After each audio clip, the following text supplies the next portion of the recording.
Focus TV ইন্টারন্যাশনালে breaking নিউজে আপনাদেরকে স্বাগতম। আসুন জেনে নেই আজকের প্রধান সংবাদ শিরোনামগুলো। লেবাননে যুদ্ধবিরতি না হলে আলোচনা শুরু করা যাবে না ইরান। ইরান এমন যুদ্ধবিরতি চায় না যা শত্রুকে আবার হামলার সুযোগ দেবে, উপপররাষ্ট্রমন্ত্রী।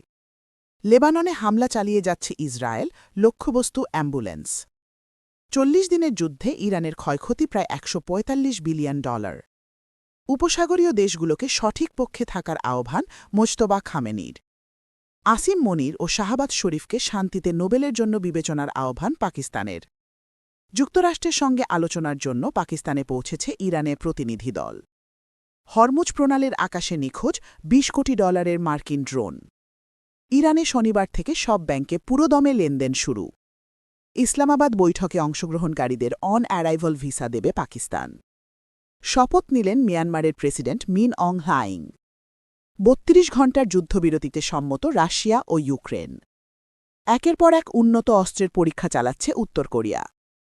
ইরানের পাল্টা হামলায় মধ্যপ্রাচ্যের মার্কিন ঘাঁটিগুলো এখন অকার্যকর।